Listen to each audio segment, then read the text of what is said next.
So welcome again to another episode of the ThinkShack. You are with your boys. I'm Morpheus. And this is Neo.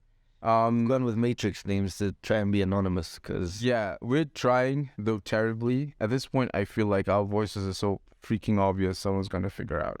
but unless they know us, we want to be anonymous because our some of our ideas might not be fit for human consumption. Yeah, because we say a lot of crazy shit, and I mean, we're not really trying to offend anyone. We just like to shoot the shit and talk about stuff and see how far we can go with it. If you get offended by our thoughts, you actually deserve to be offended because you shouldn't be that easily offended. Yeah, I would advise you not to listen to this podcast if you are easily offended. And I think that is enough of an intro, so let's dive right into it. So I remember you were telling me, because we were talking about this before, but you had a friend who got addicted to cats, Jaba.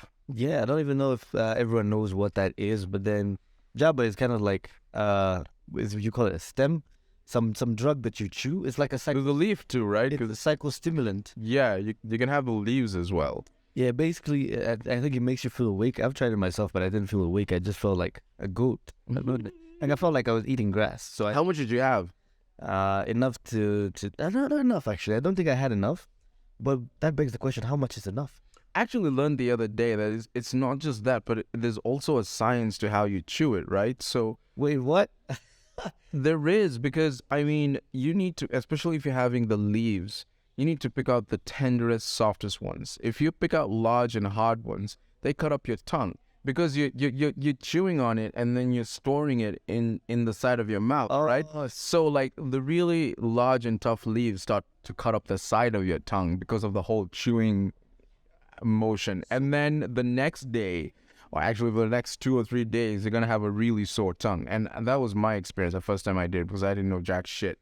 But if you do it well enough, I mean, it's just basically a bunch of leaves that you bundle in your mouth. You throw in some roasted ground nuts or chewing, by the way?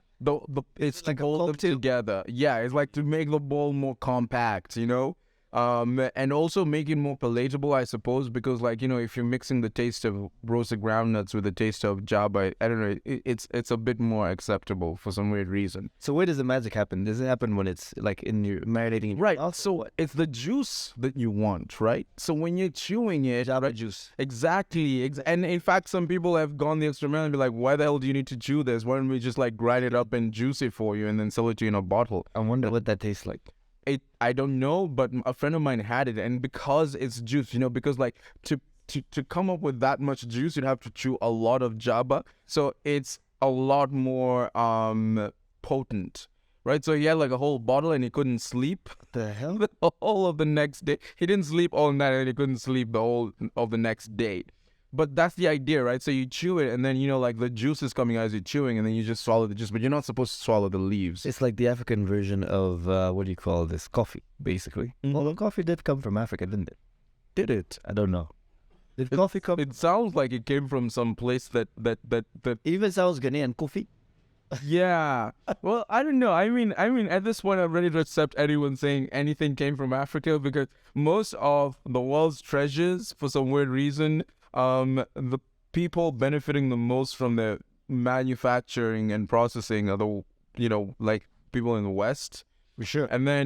And then there's always some random country that's like the largest producer of the raw material that never gets any of the money. It's like everything is a banana republic thing now. Like chocolate. Chocolate, apparently, like there's a video I watched about some farmers who got to taste chocolate for the first time, and they're chocolate farmers. Right. So this white person was like, hey, let me take the chocolate to the farmer so they can actually Let's see with the cocoa, cacao, whatever the fuck. Yeah. Nut.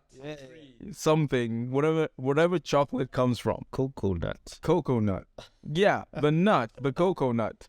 So yeah, back to the point. So the guy got addicted to Jaba, which I didn't even think was possible, because I thought it was just one of those things you do for Right. you're just fidgeting with your hands, and that's all you do. Mm-hmm. And then to the point where he ended up in these menial jobs, of basically pushing a hand cart. Why did he end up doing that? I think there was we're actually gonna have him as a guest on the show at some point. Give us the whole story. Yeah. Very interesting story. But it's crazy how drugs never push you up. Oh, no, there are drugs like that. Whoa, wait. I feel like you're missing a part. You told me that this guy told you that after he took Jaba, he felt like pushing handcarts was his destiny. Is that not what he told you? No, well, that was my assumption. That was my deduction. Because I was like, where's the correlation between that? It's almost as if it's like the Moses and the burning bush. Mm-hmm. You took some Jaba Well, like Jesus being a carpenter. and then you see a vision of your destiny, like pushing the handcart, and then you're like, I'm doing God's will, Yes, like this is what I'm gonna do with my life now. delivering onions. But you told me they make a lot of money though, I'm right? surprised to learn that they actually do make quite a bit of money. And they work like 3 days a week. They have More 4-day than- work week. More than in some office jobs in Kenya, because like in Kenya, assuming most of our audience is going to be from Kenya, you Right. find that there's a lot of jobs, entry-level jobs, where you get less than 15,000, which is like $100 at this point. Yeah. 20. Yeah. Basically, you slave away for the whole month for a pair of AirPods. Yeah, exactly. It's very interesting to note the disparity between like economy. So he was making like what, 25K? He makes 25K a month now pushing handcarts, and he works 3 days a week. Well, he's not doing it now, but he was making 25K a month. What does he do now? Right now, from what I know, he's a rugby player. Oh damn, this guy seems to have a really interesting life. We need to bring him on. We have to definitely bring him on. I actually wanted to be a part of the podcast. And what does he do? Does he still do cat? To be honest, I'm not so sure. I think he does. I feel like there's part of addiction. The part of addiction is it never really leaves you. Because he was telling me this whole story, and it was like, I wouldn't advise you to ever try it. And it was like, by the way, if you're free, we should get together. Go get together And maybe you want to do handcarts as well. You never know. Like, I see a future for you in the business. I saw you walking, and I feel like if you lean forward just a bit, you could push the cat. So you were telling me it was in Mombasa, and these handcart guys were collecting garbage. It was quite interesting to learn that, number one, they're kind of self-employed. Right. Yeah. Basically, So they're not taxed. it's like a business opportunity now that I think about it. Mm-hmm. Like, imagine if you had an Uber for handcarts. Give it some nice modern name like Mkoko. Mkoko app. Mkoko app. Do you need someone with a kokoteni to help you move? Really? It's like Best. it would actually be really good for movers, for garbage collection. It's like it's the budget everything. It's the budget border, The it's the budget tag, garbage pick up, collection. Yeah, exactly. everything. And it's just like some random shirtless guy, like on the app you'd be ordering, and then some guy is like, "Hey, guapi." It's like a lot. There's like kokoteni outside here. And then there's a map listing like for Uber, the way it shows you how they're moving. But And see how many kokotenis are in the vicinity. But it will be super slow because you see it's like this guy's not moving. Arrival time 35 minutes. But it's going up here. So it's like, let me finish a drop off first, and like I'm like, no. No, do not finish a drop off. Yeah, I don't have really long arrival times. Oh, yeah. Maybe we could motorize them. Well, here's the thing. The interesting thing about the progression of Mkokoteni. Have you noticed there's this guys, there's the handcart pushers, and then there's people with Donkeys. Yeah, so it's like donkeys. Yeah. power levels. So it would be quite something on the local economy though, right? Like donkey rearing would take on a new... If you had like a whole sort of ride sharing, but handcart sharing, or now it would be donkey pulled cart sharing Imagine app. A lot of people will rear donkeys just to sell it to, like, this is like right now we have like a huge market for diehard Samiras because most Uber drivers are buying these things. Yeah, so we could have something like that for donkeys. that would create a whole industry. That would be amazing. It would, and people would stop slaughtering donkeys and eating them because now at People least do they're that? useful. Yeah, they do. Is it like I mean, there's always some scandal in the news. Oh, it's Some guys who found themselves eating donkey meat, or like it's not like a big epidemic like people are slaughtering donkeys by the thousands. Like it's probably one donkey and then the meat gets shared to like different places. Anyways, donkey economics aside, yeah. imagine what it's like for a handcart pusher, Mhm. like the entry level Mkokoteni guy. To like when he sees a donkey, he's like the same way you look at a car as an investment. He's like, oh, look at that donkey. He's like, yeah, I'd love to see the logbook. I'm like, yeah.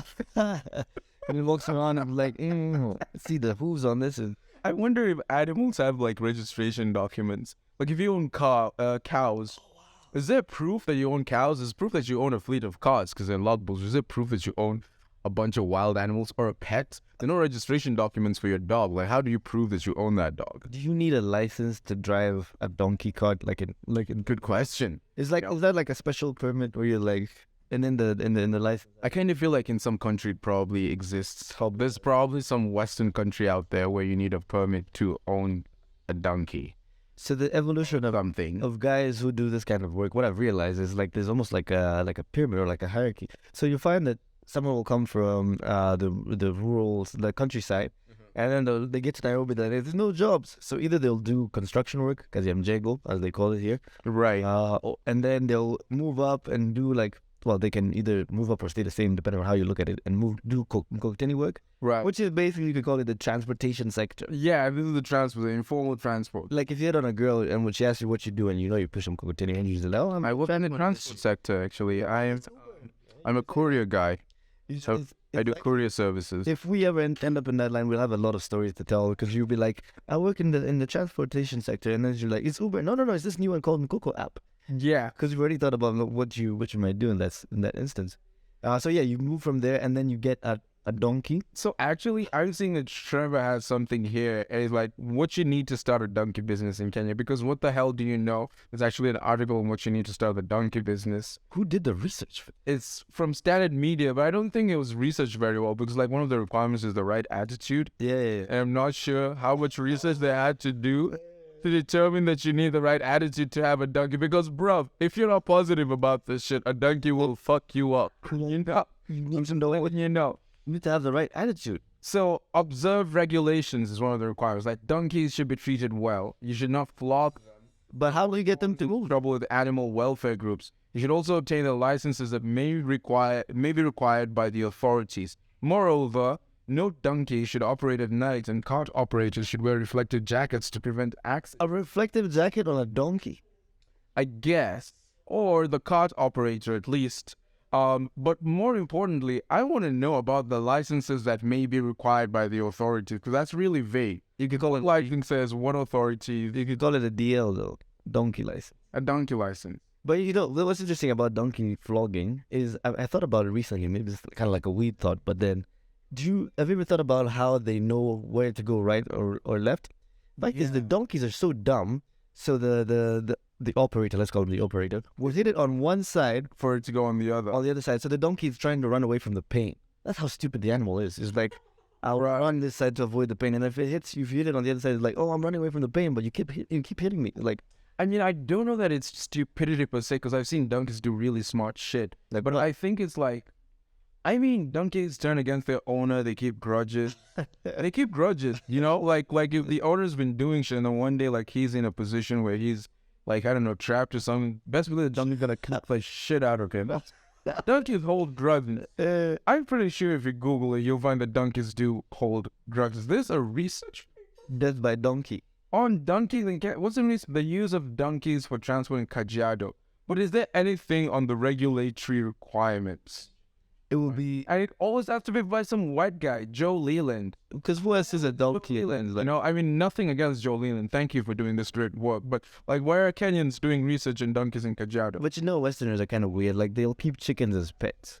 So, I used to have a chicken as a pet. wow. It was stolen. Well, it had to be, and it was eaten, I'm sure. I'm pretty sure that there's no other reason they Did stole. you feel bad when it was stolen, or was it? Yeah, I'd given that thing a name. Oh, and they. I called it Coco. Oh, In fact, one of, like, the security questions that I have, like, when I'm setting up a password, like, what was the name of your first pet? what's your pet chicken, though? Okay, here's the thing. It didn't start out as me buying a pet chicken. What it started out as is you're like with your family, and then you visit like a grandma's, like, you know the way they'll just like gift you a chicken? And of course, when they're gifting you the chicken, they expect you to go slaughter it and eat. Like the same day, it's like, Yeah, but I like the chicken so much, like, no, do not kill this chicken. I want to keep it. And I really slogged it with that chicken. Like, sometimes it felt sick, and, you know, like, I went and got, like, meds from the vet. what kind of diseases do chickens get? Can a chicken They get, like, weird colds, because, like, the first time I didn't even have, like, a chicken coop to keep it in, so it got rained on, What right? does the chicken sound when it's sneezing? It's the same thing. It just does this weird thing where, like, it shakes its head, and you'll hear something that sounds like a sneeze, or like blowing your nose, like something like that. I honestly think chickens are creepy. Honestly, like, they're so weird. Even the way they They're actually dinosaurs, so I when wouldn't. a sneak up on you is like the way they walk. Yeah, the dinosaurs. Chicken are dinosaurs that grew feathers. They are way older than mammals. In fact, you know, chickens and birds, they're all dinosaurs. It's like even the head movements. Have you ever noticed that no mammals can manage such quick head movements? Oh yeah, Where like, and just, it's just jerks. and they can turn their head all the way around. Yeah, exactly. That's dinosaur behavior right there. Crazy. They're reptiles that grew feathers. But anyway, I kind of feel like we have done this intro for too long. This is the intro. No, we were talking about something. But we're talking about donkeys. But if there's anyone in the comment section who knows whether or not you may need a license to operate a beast of burden, donkeys being included, please let us know. If you're in that business, hit us up and let us know. Yeah. So anyway, to use your famous words from last week, there's a new superhero in town. Super Gonorrhea. Super Gonorrhea. Like, I hear that there is, like, I'm just imagining, like, Super Gonorrhea is sitting there, and like the way the bat signal in Batman is. Like, what is that? Immorality in the city? Super Gonorrhea to the rescue. I will put a curb to it by infecting as many people as I can. What I picture it as is like if you put it under a microscope, like the strain or whatever, you'll see it. Yeah, like with a superhero cape and underwear on the outside. Yeah, exactly. It's like, I'm here to make things right. Kenyans have turned the country into Sodom and Gomorrah. Super Gonorrhea is here to set things right again. How do you get Super Gonorrhea? Is there like I know the memes. How do you get gonorrhea at all? Because we were looking into it with I was looking into the documents of Trevor Centers for the episode, and I was like, wow, there's a lot to this. Did you know, for example, that gonorrhea is largely asymptomatic in both men and women, and therefore way more people have it than we know in the records, because most people don't even know they have gonorrhea, so they don't go and get tested. This might secretly be gonorrhea shack. Gonorrhea shack. Yeah. The G shack. So, for example, South Africa has the largest count of STDs. And I'm guessing gonorrhea contributes a great deal of this. It has the largest STD infection rate in the world at like 37,000 cases for every 100,000 people. Oh my God. Kenya is number 44 on that list with 25,000 cases for every 100,000 people. And I bet we're going to catch up soon. Exactly. But now here's the funny thing. With lots of diseases like gonorrhea, HPV, most people have had HPV, by the way, and they don't know it. The cases might actually be much higher because there are a lot of undetected infections out there. People are walking around with HPV, syphilis, how many of them gonorrhea, and they don't know. How many of them do you think actually know? Like if I had gonorrhea, probably I wouldn't tell anyone. I would be like, let me see how many people I can get. Right. So like they're the obvious symptoms. I mean, if you knew you had gonorrhea, would you want to give it out? Yeah, sharing is caring. Spread the love. I mean, I don't know. I kind of feel like I'm not sure. I mean, just in a segue, I'm not sure what kind of logic goes into people who find out they have some kind of STI or STD and they like makes them want to give it out. But I think it's mostly vengeful. I think it's mostly just vengeful. I think so too. And I also think it's probably that thing where you don't want to die alone. You're like, hey, might as well burn the whole city down. Yeah, Die by myself. But you'd have to be really bitter too. But yeah, you have to be really bitter because I've heard there's some girl like it was given to you via rape or something. Yeah, you know. Campus girls actually make a list of people they've infected, and then they'll be like, they see you and then they target you. I mean, that's like the worst thing. Yeah, like literally, it's become quite the meme in Kenya, though, right? Add that like how many times have you seen on a tabloid trending news of some girl who has AIDS and has released a list of all the men she's infected? Like I've heard so many variations of that story with a different girl each time from a different university. It's hard to believe now. It's like what is this? What are they? It's a meme. Urban legend. It's an urban legend. It's an urban legend. Every time there's this girl from X university who has AIDS and is infected, and the stories are.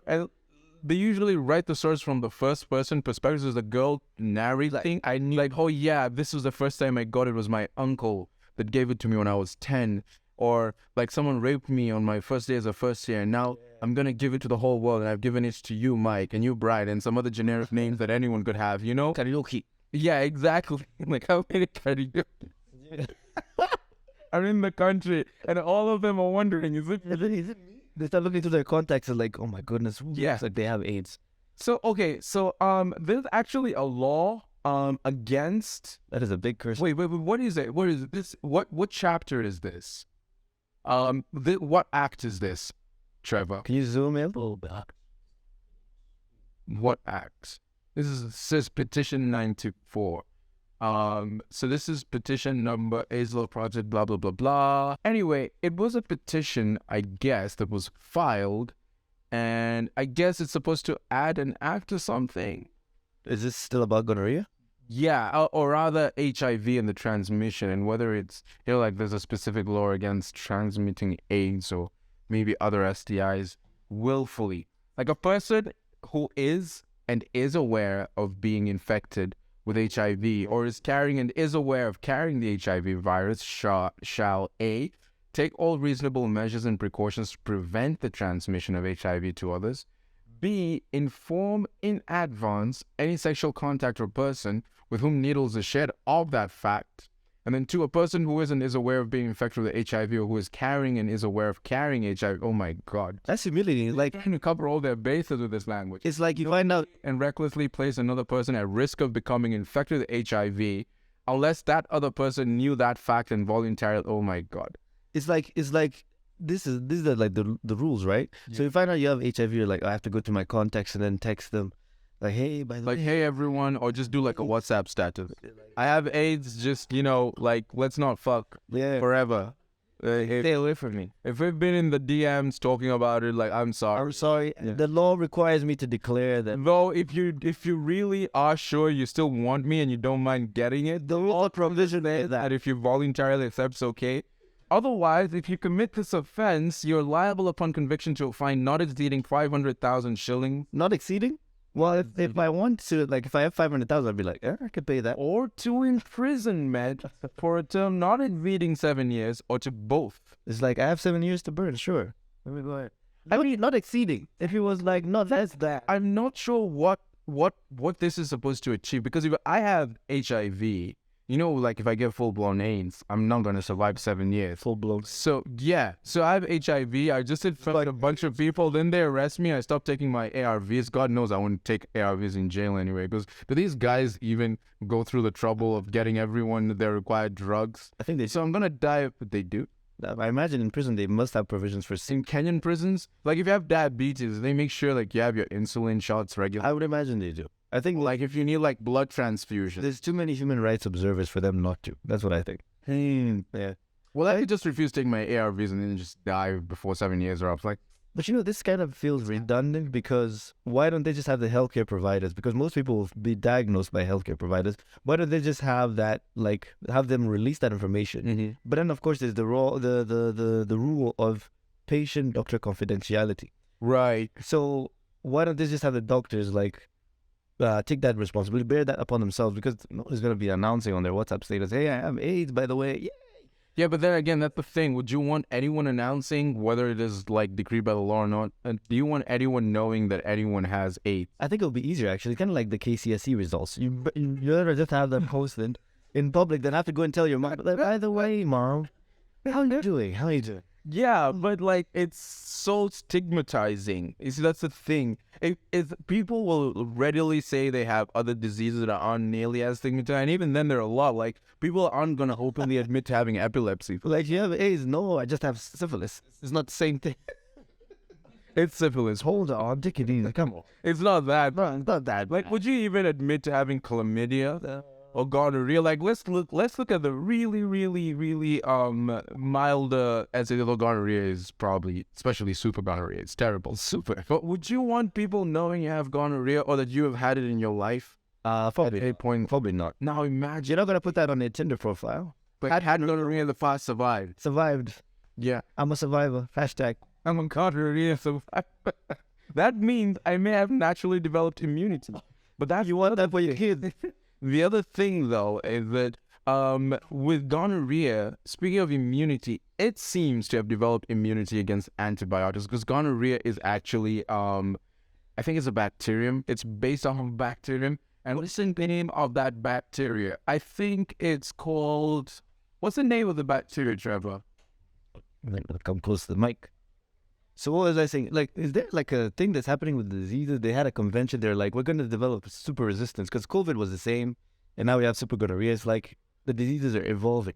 Oh, yeah. So it's called the gonococcus, Neisseria gonorrhea. I had cock in it. Yeah. The gonococcus. It's kind of like so relevant. It's like Such a relevant name. you got gonorrhea on your cock. Gonococcus. I have gonococcus. Did you know I have gonococcus? I don't know about the resistance thing. I don't know about the resistance. Yeah, things like COVID had super resistance. Now I thought I heard moaning.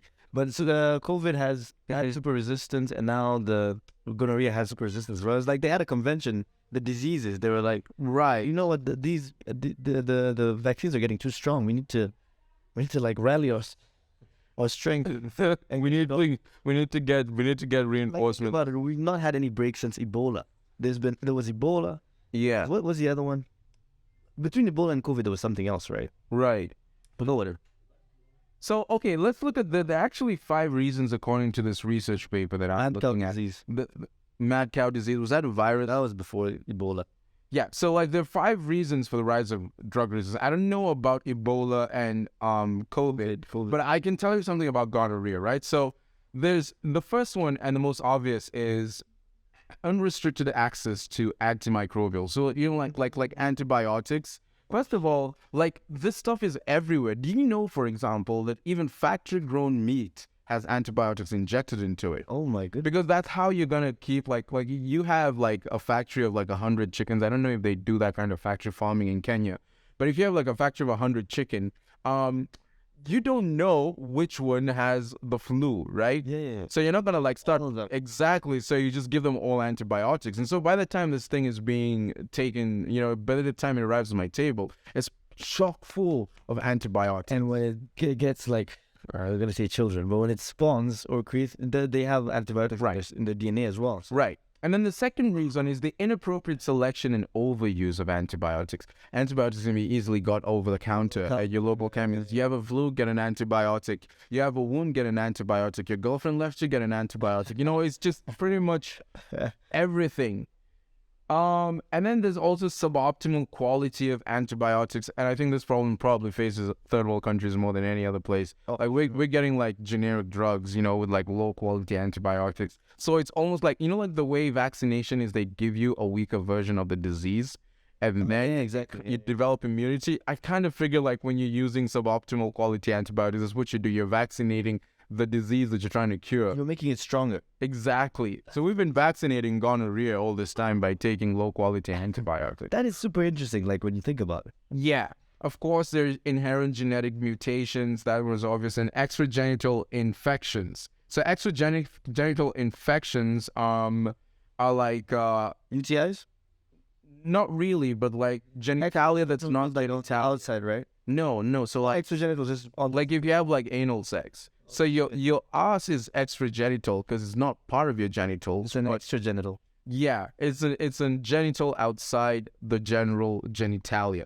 Or your mouth. So like pharyngeal. Like you can get a gonorrhea can infect your throat. You know that? Like if you get if you're giving a blowjob to someone and they have It's a good thing men can get, well, some, gay men though. unfortunately. Which kind of brings me to this point, right? That's why. Like, well, anorectal and pharyngeal. Probably edit that out. Probably edit that one out. So what was the line? You'll come out. What was that? But no, we're gonna cut that out. Yeah. Why are you gay? Oh, I think the whole section should just be cut out. But anyway, like I would say, so there's anorectal and pharyngeal infections mostly affect, of course, like pharyngeal is the throat, by the way. The pharynx, the voice box. If you give blowjobs and someone has gonorrhea, you could get it. And in this case, if you give blowjobs, you're probably either a woman or a gay man. You could be straight, but I don't know many straight men that give blowjobs. Wow. You could be bi, though. The moment you give a blowjob, you're no longer straight. I think that's a real. Yeah. And then, you know, there's also anorectal infections, like you get like infection in your like rectum, you know, like, or your asshole. So, obviously this one affects mostly gay men. Yeah. And in gay societies, because of these extra infections, the spread of gonorrhea is even easier. I don't want to say more about that because I'm not judging anyone. It's just like a little fact, you know. And do each other as well. But exactly, but be careful. Be careful about this. So anyway, that was the whole gonorrhea issue. So we kind of have it going on here, and we have like a lot of prevalence. Like I said earlier, that it's mostly asymptomatic. So I guess the kind of dilemma we have is what happens because we're getting stronger strains of diseases? Do you think we should continue making Antibiotics, drugs, something like making new drugs? Yeah. That would probably exacerbate the situation, which is we should probably go back to natural medicine. Do you think natural medicine would solve the problem? Well, I don't know, but it could be worth a try because there's funny enough. I think there's subsets of people. Maybe we could look up a study that examines the effect of People that are less prone to getting certain infections and don't use antibiotics, like these cults, man-made medicine, something like that. Like let's say the Rastafarians. or like uncivilized tribes, like in like the Congo Basin or like some random island like in the Amazon. Yeah. So the traditional medicine versus like modern medicine, I feel like Yeah. if you stuck to the roots and herbs and stuff like that, I feel like it will be you will have fewer of these like super mutations of diseases and stuff like that. That's what I think. I don't know what you. Well, it's certainly something interesting. So I'd love to hear what people have to say about it. Sorry, in the comment section. But anyway, we can move on to the next topic of the day, which I thought was pretty interesting. And it's ChatGPT. Yep. So, for those who don't know, ChatGPT is A language model, but that's a very complicated way of putting it. Like it's a chatbot for laymen. It's like if you had a friend who didn't have a body, like your best friend that you love to WhatsApp message on WhatsApp, but you can never see them physically, but they are really mad good vibes. But it's an artificial intelligence. It's an AI. So Yeah. So, I mean, you can go to Google. what is it, chat.openai.com and sign up for it. I think right now they have like a free version and a paid version. Before it was exclusively free. So best of luck trying to get in. We did. I wonder what, like, if this thing went viral in Kenya, because I don't think it has as much as it has around the world. Like, I wonder what people will be using it for. Meme generation, I feel like that's a very big thing that can... If anyone figures out how to use AI for meme generation, that person is going to win the future. For sure. I've always been super crazy about memes and the science behind memes and how they're just like this really clever way to capture the human mind, right? So, for example, if you know how to create a viral meme, if you have the formula for creating a viral meme, you could create memes to sell anything. You could create memes that popularize your product. You could create memes that popularize a particular political candidate. You could create memes that popularize a particular political system of thinking. You could use memes to freaking rule the world. In the words of Elon Musk, he who controls the memes controls the universe. I don't know if anyone... Like, ads are using memes nowadays. Like, everyone is using memes. Exactly, like memes. Oh wow, this is an AI generator for memes. Actually, this meme does not exist. So every time you refresh the page, it brings up a new meme. I wonder how good they are, though. Are they gonna like? They're bad. Like, look at this. Like, staying in the store versus going to the bathroom. Is that Drake meme, right? Like that Drake meme, but like, don't put that near me. And then go to the bathroom. Like, oh, like instead of shopping at the store, you go to the bathroom. I don't know. It doesn't make sense. The more you like Trevor Noah joke is the worst. They're like Trevor Noah jokes. Trevor Noah joke. Yeah. By the way, laugh, but you're kind of like, oh, that's a funny joke. It's like a biography. You're like every time Trevor Noah goes on stage, you feel like he's about to narrate his life story, and you feel stupid for not laughing because you're like, oh, this is like, no, this has to be sophisticated. I should be laughing. But you can't be. You'd be like, oh, that's. I kind of feel like if Trevor Noah ever listens to this podcast, he's going to have a serious diss track for us. It's okay. Well, that will help us go viral, so it's okay. Yeah. More heels, please. I mean, with ChatGPT, the way language models work is that they basically get something called a neural net, which is like a bunch of inputs. I don't know what to call them, but like a neuron is like a single input device and output device, right? Like in your brain, it takes in inputs and it gives out outputs. Yeah. So they try to replicate that, but in code. And the idea is that they get a whole bunch of them, and then you give them inputs, and then it's supposed to tell itself. You give it a bunch of inputs, and then you give it the ideal output. So, for example, just to give you like something that's closer to Earth, you tell the neural net, if someone asks, what is your age? You should say 23. If someone asks, how tall are you? You should say 6 feet, right? Yep. And then you would then feed it a whole bunch of inputs along the lines of what is your age or blah, blah, blah, blah, and what is your height. And it would try to figure out outputs. And then you'd grade those outputs out. No, this is wrong, this is right, this is wrong, this is right. And then it would feedback that feedback into itself. And then when you give it the next round of inputs, it gets better. Yes. So through this constant round of training, a neural net gets better and better at doing something. Now, really, all it's doing behind the scenes is assigning weights to certain inputs and outputs. It's not actually thinking, or so the saying goes. But it does give the impression that it's thinking. So in that sense, a language model is really a really sophisticated autocomplete machine. All it does is autocomplete. Yeah. You just write it something and it completes the way a normal human being would have completed that thing. But ChatGPT is a autocomplete on steroids. Remember how I told you they're getting neurons, which are like representations of humans? So like ChatGPT is supposed to have like 175 billion of these so-called parameters. I don't know if they're neurons exactly, but they're called parameters, which is just like ways to grade inputs, right? And so because of that, it can sound pretty smart, almost like it's thinking. Right now we have GPT-3, which is a language model underlying ChatGPT, but GPT-4 is going to come out soon, and no one is expected to have 100 trillion parameters, so it's supposed to be even smarter, like, I think at least 100 times smarter than, or 1,000 times smarter than ChatGPT. I think for those who have experienced it, maybe we could try to give like a practical example. Like, we could even open it and run it right now. Some of the tasks you would use ChatGPT for. For example, if you are working on a writing assignment, you could narrow down your topics by, feeding the information to ChatGPT, and then it'll kind of like give you a summary or a synopsis that you can work off of. That's one use case. There's many other use cases you could use it for. You could use it to write code. So if you want to develop an app, you can ask ChatGPT to give you an outline of all the components you would need for your app, and then write code for each of those components, and then write test suites if you want to test your code. Yeah. And even tell you how to deploy it. I've seen people like use it to mimic a Linux terminal, which for like the tech gurus in the house is like, you ever seen in like hacking movies where they're like, it's just a blank screen and they're typing and they're like, it's typing a bunch of nonsense that makes no sense. That's not how hacking works, by the way. A lot of hacking is done, it's almost like packages. Yeah. You download this program that has like different attacks pre-programmed. Yeah. And then you combine the... Hey, maybe we can ask GPT to tell us what ChatGPT is for a 5-year-old. Maybe we could say, GPT, could you please explain ChatGPT like I'm 5? Give us the Eli 5 answer to what is ChatGPT. ChatGPT. LGBT. ChatGPTQ? ChatGPT. That's the LGBTQ. It gives you the same answers as ChatGPT, but in a gay way. Yeah. And like darling. It starts with darling. It's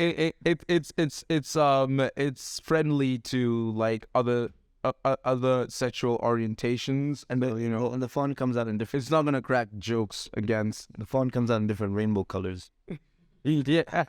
So ChatGPT is a computer program that can talk with you like a real person. It can ask you questions and it will try to answer them. It's like having a window to talk to, but it's not real. Okay, tell me to explain ChatGPT like I'm 20, but uneducated. But what kind of 20-year-old are you? No, 20, but uneducated. 20-year-old or illiterate. 20, but illiterate. In which case I don't know how I can read the answer. Organic party animal. So ChatGPT is a computer program that can have a conversation with you like a real human. It can ask it questions. It will try to answer them the best it can. It's like having a friend to talk to, but it's not actually... Basically a 5-year-old and a 20-year-old. Oh, pretty much the same. Education, guys. Education is important. I think we've learned a valuable lesson from this. Computers will see you as dumb if you don't get it. Like, you can't choose ChatGPT unless you're... Right. So, I guess one of the biggest questions surrounding ChatGPT are... actually, two of the questions that I think we could explore in this session is... does it ever produce wrong answers? And B, can AI develop consciousness? What if you put a meme question into it, like the one we talked about from the interview? What if you ask it, why should someone be gay? Ask it, why should someone be gay? I don't know if this is going to end up in the final thing, but I want to know what the answer is. It's going to say you shouldn't be gay because you feel like it.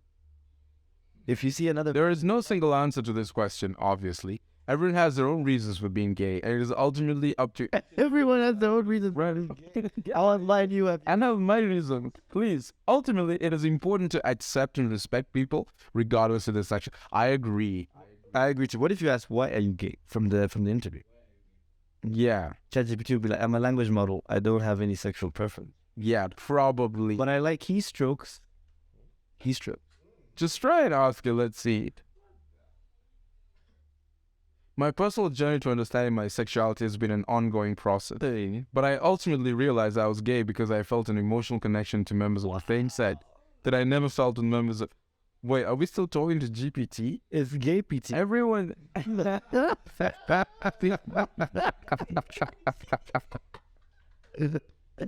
Everyone has their own story and is more to expect each individual chat gay PT.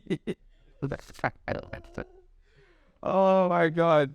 So how intolerant can a podcast get? Anyway, let's move on to the next one. So we actually know for a fact that ChatGPT, while it is so smart, cannot do everything you ask it to do. So it's actually shit at maths. Yeah, which is weird. It's shit at maths. If you gave it like a really complicated maths problem, it's probably going to give you the wrong answer. Like if you tell it to raise 3.3 to the power of 4.4, it's likely to give you the wrong answer.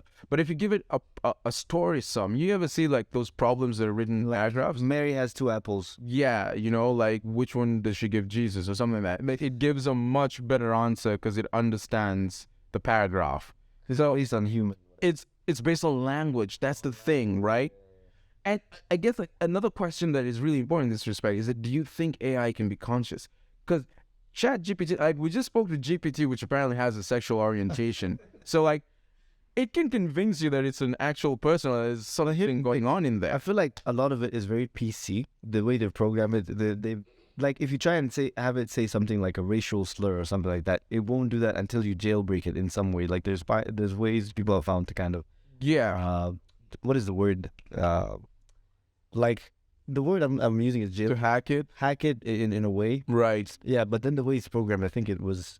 The thing with AI is it's limited by the intention of the people who create it, right? Right. Yeah, and then there's things they can do, there's things it wasn't supposed to do. Obviously now it's like branching out and things like that, but then I feel like it's always going to be limited by the fact that the people who... Yes, but then, I mean, there's not much difference between limitations as per, using PC language or not answering certain questions. And for example, training someone or coaching someone to give certain responses in public interviews, right? This does not mean that this person is not intelligent or capable of like thinking. It just means that they have measured responses. So it still raises the question about whether GPT-3 and its, derivatives like ChatGPT is intelligent the way you would consider like a human. A human, exactly.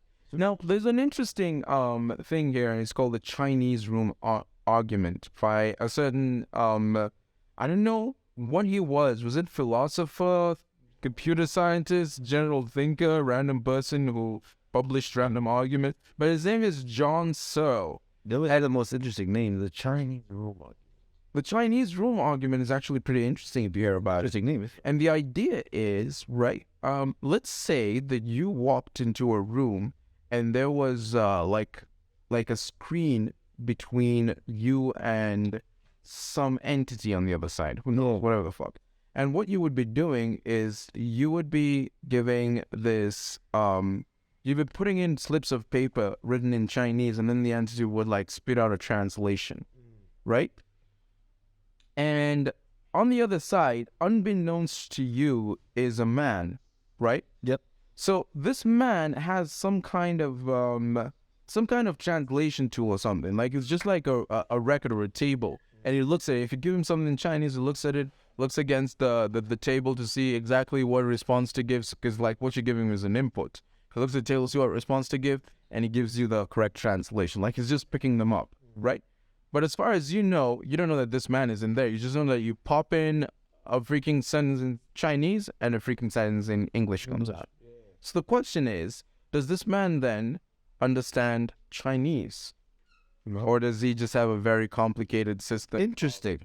Matching inputs to outputs. Because it seems like that's what it is right now, because it's still very limited.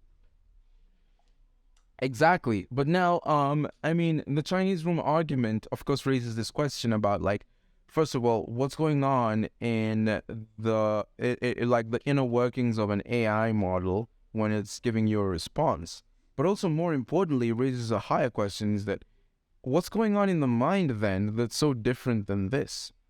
Because if that's all that's happening in AI, isn't that all that's possibly happening in the mind as well? Like you just get inputs, which is sensory inputs from your environment, and then your mind is just like, doing some evolution induced calculation and then spitting out an output. Doesn't mean you're actually smart or conscious or anything. Just an algorithm out in nature. I think that's actually why they have this whole all this money invested towards it, because eventually they see it evolving to something that becomes kind of like the human mind, because they see it as kind of like the core of how we think as humans. And that's why I think Google has this whole singularity project or something like that, Right. where they're going to gather all the information, all the searches on the internet, and all the information they've been collecting on Google using search and everything, and use that to kind of have like this all-knowing AI that can, I don't know, like become sentient in a way. That's the whole entire project, and I feel like the way you said it makes a lot of sense. It's more like even the way we develop our thinking as humans is kind of algorithmic as well in that sense. Now, the interesting question here, or rather the interesting thing to note, is that when you think about it that way, then it also suggests that humans aren't conscious, or that we don't, I guess the other thing that's tied to consciousness is that we don't possess free will. If you would agree that maybe the workings of the Chinese room are not that much different from the workings of the human brain, or the workings, say, for example, of a computer algorithm, then humans are just sophisticated computer algorithms that had like 1 billion years on current AI. So, they developed much more efficient methods. But at the heart of it, we are just algorithms. The other alternative argument to take in the sense, and I think with the Chinese, there were like several counter arguments against it. Let me check. So there have been some criticisms, right? So they're like, I think like 3 different types of arguments. The first is that some critics consider the main room, the man in the room doesn't understand Chinese. They agree with that part of the argument, but then they hold it running the program may create comprehension of Chinese by something other than the room operator.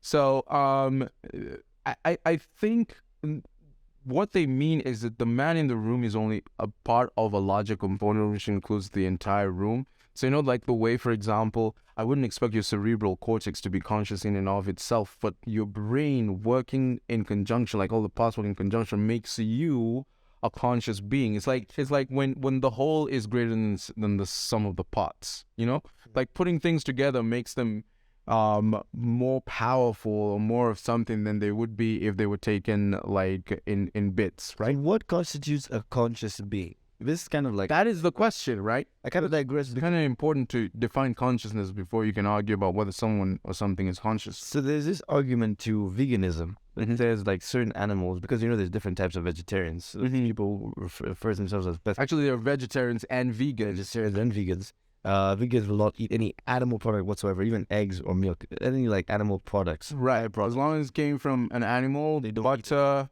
milk, nothing. But for some other vegetarians, they'll be like, I'm pescatarian, I only eat fish. Why? Because fish are not as conscious as, let's say, cows. They're not as smart. Right. So they have the same neurological wiring and stuff like that as other like animals and stuff like that. But then they're not considered conscious, I guess. Maybe it's right. And then there's some philosophical arguments to that say, like, well, in that reasoning, if aliens came, they would probably, if they were smarter than us, they would probably have the leeway to eat us because we're less intelligent beings. Right. That's one of the arguments for veganism and stuff like that. So what constitutes a conscious being? I don't know what the answer to that question is. I love the way Rene Descartes put it. The Rene Descartes is a philosopher from like the 16th century. Like, I think, therefore I am. Like, the fact that I can question whether or not I exist means that I must exist, because who the hell is doing the questioning? Yep. Kind of like that. Philosophy is very trippy, isn't it? Yeah, It is. It's on steroids. It's kind of that roundabout kind of thinking that you're thinking and you're like, maybe it makes sense. I actually did philosophy in high school, and one of the trippiest things, the first lesson was like, one thing you should know about philosophy: there are no answers in philosophy, only questions. And right. Legit, the teacher for the exam, he brought us a blank paper. It was like, ask yourself a question and answer it. Like, that was the exam, literally. Wow. Yeah.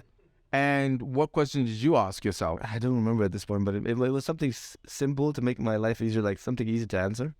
But you could actually get yourself in a trap by asking something simple. Is like, if you say the question is what is 1 + 1, you have to reasonably argue out that 1 + 1 is 2. Right. Imagine how complicated that is. Right. Yeah. Like There's actually there's actually a book by Bertrand Russell, a famous mathematician from the 20th century, and it's called Principia Mathematica. And I think there's like a whole volume that way it takes to prove that 1 + 1 is indeed 2, using like different fields of mathematics that have only been recently developed. So it is a much more complex question than most people might. People actually think. Most people know them just as conventions. I have an answer to a previous question that you asked. It's actually from pure philosophy. I was having a conversation with David the other day. I mean, viewers, I'm sorry, you don't need to know David, but him, and he's kind of like, he mentors us both, and he's a really smart guy, right? And Not the names. yeah, exactly. Oh, sorry. Oh, shit. Yeah, so we edited that part out. Anonymity. Yeah, so Neo and I both know David. And so basically this is what he called it combinatorial ontology. And that's a really fancy name that just means Sounds practical. yeah. Yeah, exactly. Combinatorial is from how you combine things, like put the together. And ontology is about like just give me a moment, let me Google what ontology means. It's like classification Or something. Yes, exactly. So ontology is just classification, right? Actually, no. Ontology is the branch of metaphysics. That what you're talking about is No. It's taxology. Oh yeah. Yeah, taxonomy, exactly. Yeah. So ontology is the branch of metaphysics dealing with the nature of being, or a set of concepts and categories in a subject area that shows their properties. Oh, okay. Oh, yeah. So actually, it can do with classification in some way. Ontology is also classification, but it's also about being. So combinatorial ontology is about the different ways of being, and it's a kind of philosophy that explores existence. And one of the arguments of combinatorial ontology is that whether or not something exists really depends on whether or not it is practical and in our best interests to believe it exists. So, for example, we could argue for days over whether the sun actually exists or not. But it is practical for us to believe in it because we can use it to tell the time, we can use it to tell the seasons and stuff. For as far as we're concerned, everybody I know, me and everyone I know, can see the sun. And it burns. And therefore, for all practical purposes, it exists. You get? And in the same way, for example, consciousness can exist in the sense that if it is practical and sensible for me to assume that you're conscious when I'm talking to you, and to assume that when I'm saying something, you actually understand the meaning of what I'm saying. You can understand English when I talk to you, instead of like assuming that, oh, it's quite possible he might be this really sophisticated machine that just maps inputs to outputs. But if it's practical for me to believe the simpler argument, which is that you're conscious, then you are indeed conscious without having to dig into the actual reality. You get? So combinatorial ontology might be a bit of an argument against the Chinese room because like, okay, maybe you're right. But then, does it really matter whether it's a man in the Chinese room or the man actually understands Chinese or anything? Does it matter whether AI is conscious or not? Or does it matter that AI does the things that we need it to do and we can talk to it as if it were conscious? I'm actually sure there is some kind of conspiracy theory out there that there's people behind ChatGPT because in actual fact, there was this thing, I think it was Amazon or something, where they had people think they were talking to chatbots, but it was actually agents from around the world answering their questions to make it seem like, I don't know what it was. I don't know if it was Amazon. It was agents from like India and Indonesia. It was just people who were actually hired to make it seem like they're actually answering. Yeah. I think it could be fake. That's a really cool way to fool people and really get the whole AI conversation. Just get a team. And it's not just that you can make AI sound like a human, but you can make a human sound like AI. Exactly. Or what? Make it more convoluted. In fact, some humans aren't even trying to sound like AI. Like you read some people's writing and you're like, AI could write better than this. You know? Like, what's wrong with you? It's kind of like people's CVs. I've ever looked at someone's resume and then you're like, where did you get this? AI can write a better resume. That's actually going to be like a really common diss now, right? And it's always when AI tools get... AI could do better than that. AI can do better than this. It's not that even my grandmother can write better than this. My AI chatbot can write better than this. you know. What else were we supposed to talk about? Anyway, so that was ChatGPT. I feel like it's a really deep topic. We should probably have like a whole podcast episode just to discuss it. But like, yeah, I mean, I don't mind hearing what people have to say in the comments about it and about like the possibility of AI developing consciousness. And also if there are any cool ways you've used the tool. But anyway, the other topic is a bit funnier, and it's about this guy, right? So last week, this guy kidnapped himself, asked for ransom, and after his mother denied him the ransom, he came back. He's like, hey, I've been found. But he came back with... Where's the story, Trevor? You're going to have to do the whole screencast thing again. He came back with blood on his shirt saying, oh, they beat me up. But none of his... Like, nowhere was he bleeding on his body.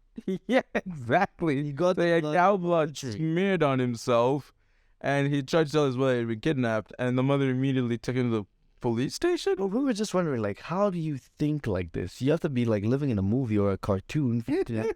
Like, the audacity to even try that out is like, how did you think it would work? This one time? Oh, yeah. So here's the story. It's actually a Nairobi Gossip Club. So Joseph Odhiambo, a 22-year-old, do you think the age has anything to do about it? 22 is old enough. 22-year-old man from Migori. Is in the location.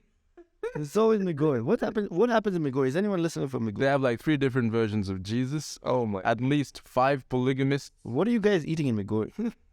Send us some of it. And a guy who kidnapped himself. So a man from Migori has been arrested for faking his kidnapping and demanding 20,000 shillings ransom from his mother, claiming his life was in danger.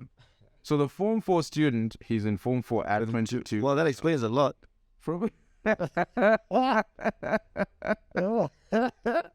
The Form 4 student from Kamunda Secondary School in Awendo, Migori County, claims to have been abducted by unknown individuals on the 5th of January 2023. Well, philosophically speaking, he might not know himself. He might have multiple personalities. So that would explain so much. I could actually plead that I have multiple personality disorder. One of my personalities kidnapped the other. I don't know results. The relevant personality was, like it had been captured. It was gagged and blindfolded, metaphorically speaking. My other personality is a cow. That's why I bleed like a cow. That one explains so much. That is such a reasonable explanation, because how else do you fucking explain what he did? Anyway, so his mother frog-marched him to Awendo police station after admitting that his alleged kidnapping was fake. So she probably beat it out of him. Oh, yeah. And then after further interrogations, he confessed to buying cow blood from a local butchery and staining his clothes to give the impression that he had indeed been kidnapped. He admitted to having sent numerous texts to his mother demanding the said ransom, which he claimed would go towards clearing his school fees. Wow. Like such a roundabout. Why did he just ask his mom to pay his fees? This guy is special. Okay, 2 options. Actually, we need that Drake meme here. Oh, yeah. Asking your mom to pay your fees, and then the other one is the whole paragraph for yourself. And I'll tell you that ransom so you can pay your fees. And if it goes wrong, come back with cow blood, pretend like that'll be a works like a charm. It's an irrefutable formula. I wonder who his advisors are. Because it's like, show me your friends, I'll show you art. His friends have probably tried something crazier. And they're like, oh, I know what you need to do, bro. I know what you need to do. There's a Jaba. Works every time. Like, works every time. He got this idea at the local unemployment. The unemployment office. The unemployment office. Africa has an employment office. Very serious against the Jaba. Folding his papers like, now listen here, son, this is what you're going to do. You're going to kidnap yourself. It's like that movie. Have you watched Horrible Bosses? And then they get Jamie Foxx, and he's like supposed to help them steal something. And then he's like, I don't know, at first he robs them or something. Like he's just like this con man, and he's teaching them how to be thieves. And in the process, they can't even trust him because he could steal from them and stuff. Like, I think this guy was like with someone similar. And he had to do with someone similar because you need advice for that kind of madness. Like, how do you reach that level of audacity? Like, for you to even convince your mind that it would work. I feel like the premise is sound, though. Like, it's just that he didn't pull it off. So the premise is that way. You can kidnap yourself and successfully get ransom. People have done parents. Some people have actually... someone disappeared himself so that he could avoid taking care of his kids. And then he was found like 14 years later. Wow. Yeah. It was probably Migori County as well. I don't know. It's like one of those stories where he says, I'm going out for bread. And Yeah, but that comes back. It's always either Migori or Nyamira. yeah, exactly. It's always one of those. So anyway, we're supposed to do meme review to end the show. Do you have any memes, Trevor? I mean, I have a few, but I think I'm gonna have to send them over. We can just go through, because if anyone knows me, they know that I am big on memes. Send memes. So they're nice yeah, for a T-shirt. send memes. Send memes. Like send news, but send memes. Yeah, so like I have a few here, and where are they? Let me see. Okay, so one of the memes that I saw today was like a post on Facebook, and this guy was saying that an employee earning as little as 50,000 will pay 7,323 shillings in taxes, pay as you earn every month. And he'll also contribute about 1,200 shillings to NHIF and probably NSSF, the social contributions. Yeah. And meanwhile, a small trader earning an equivalent amount will in most circumstances file a nil tax return, like your mkokoteni guy, right? So the whole society believes that the employee is wealthy enough, since he has a white-collar job. He'll be invited to every fundraiser in his village.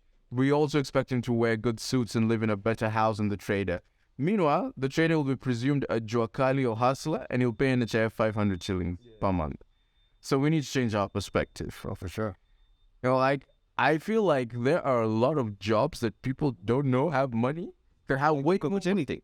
Yeah. Or like, you ever see these really dirty people in overalls? Which are well, the ones who push carts or what? Yeah, I was selling spare parts or broken, like in Kirinyaga Road. I'm actually I feel like it's a diversion tactic. They don't want you to know they're rich, so they'll spray. Like you wake up in the morning, throw some dust over yourself like that. Yeah. Now, well, but why are they so obsessed with not letting people know though? It's like chokoras, like the beggars. I feel like those guys make a pretty. I heard that beggars on average make like 60 G's a month. Literally, like that's carrying handlers in town. Like, imagine what it's a day in the life of a beggar is. You wake up in the morning, like you're like, I'm getting ready for work. Where are the people who shower? What are they called? The things that you put like the crutches or what? No. Shit. It's right on the tip of my tongue. The things that, like fake leg. The prosthetics. Prosthetics. That's the word I was looking for. Look as miserable as possible. So that instead of showering, they run some prosthetics so you look like you live in dirt and stuff like that. Like some of them do the most. Like there's one time I saw this guy. I was like, what disability is that? That guy right. There is probably no name. There's probably that guy in the dictionary on the floor doing the backstroke. Yeah, it was literally doing the backstroke on the floor. Oh shit, that was a video playing. What caused you to walk like that? What would you say that is? All his limbs were fine. Yeah. Like, I can do that too. So how was he walking though? He was on his back, like crawling and stuff like that. And it was 6 p.m. And I was like, no, there's no way. Because it's 6 p.m. I know you don't live here. So you can't tell me you're going to backstroke all the way home. Or backstroke in the air. Like, nah, this is a scam.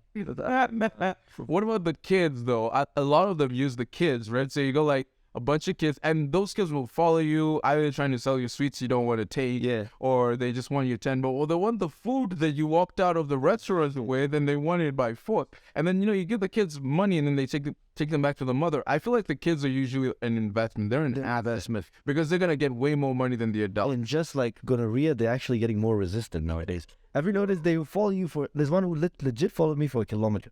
Right. Like, literally, we're kind of debating, like, we're three guys walking, and then we had about seven chips and stuff like that. Yeah. So this guy wanted to help. One of our friends wanted to help another kid. And he was like, should I do it? Should I not? And then we kind of, like, berated him for not doing it. Mm-hmm. And then afterwards, he felt guilty. But then she had already left. So another girl noticed this, and she was like, oh, they actually feel like giving it to me.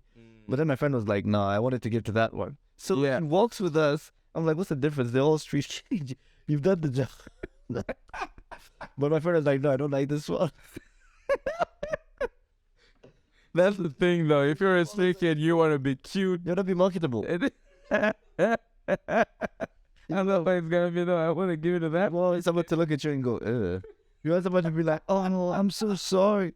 I think for that reason, street women are probably just as picky as normal women when picking a mate, because they want like good-looking babies, good-looking street babies. Looking street babies, Because probably gonna pick the. yeah, these are the ones that are gonna get the most money. I wonder what the dating life is like for people like that. Like, do you look at another, like, let's say what, for them, Mubaba is probably like a sponsor or something. It's Right. probably like Kokoteni pusher or something like that. They're looking like that. Right. That guy must have money. Right, or working at like some bus terminal. Yeah, it's like that's luxurious. They're looking at it like, oh, I wish I had that. No, but I feel like You they're think probably about- just as romantic. I would not be surprised if street families even had like smartphones now. You know, Imagine or like how beggars. like the you know, there's things you don't think about. Like, imagine They might even like dress up on some dates and take each other out on like expensive dates. where do you go to the bathroom as a beggar?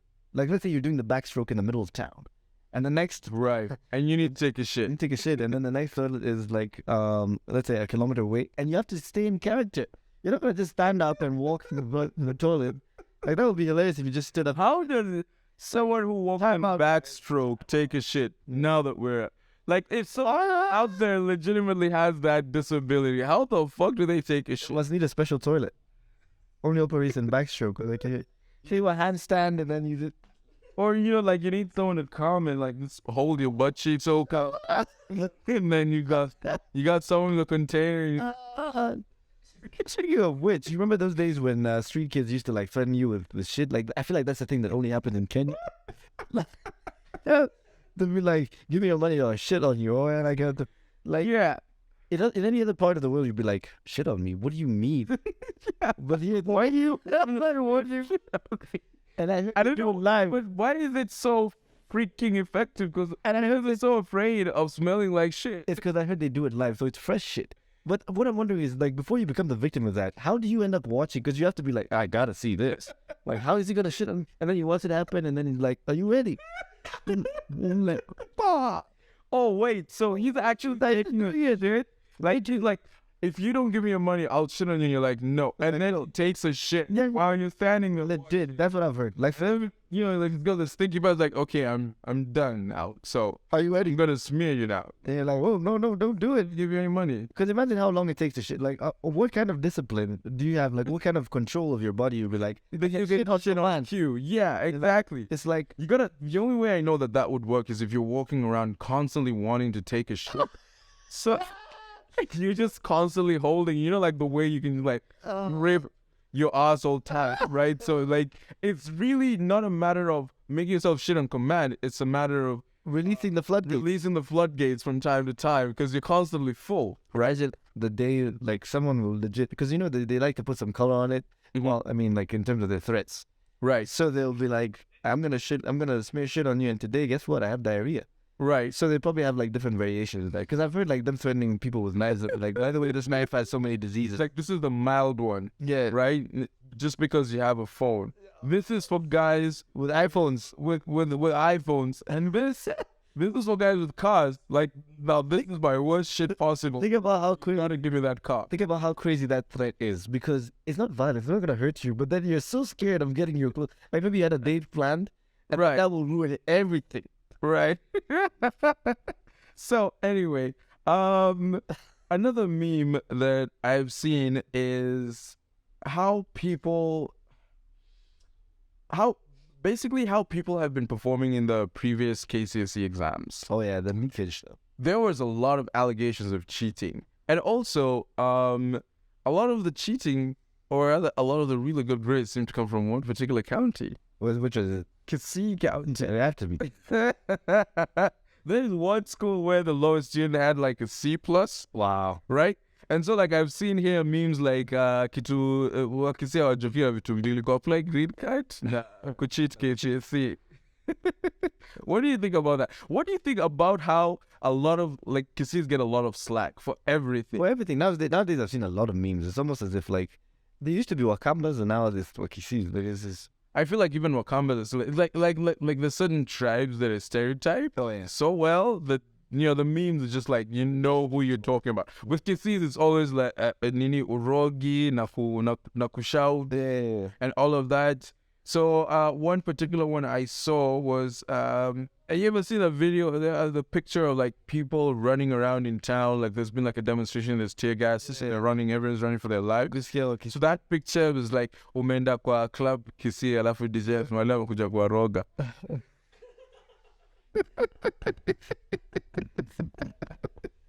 You know it's a threat. It's a threat. It's like, no, no, let me go back. No, I didn't come for this. I wasn't that serious. Anyway, let me see. Do I have another meme? I'm actually literally just looking at my past memes. I think we might need to wrap this up because the phone is complaining. Oh, right. Yeah. Well, okay. Well, then I guess we can end it there. That was an hour of content, an hour plus. Yeah, that was another episode. I don't know if this is episode 1 or 2 or 3 at this point. I'm not gonna number them until Let's call it 2 because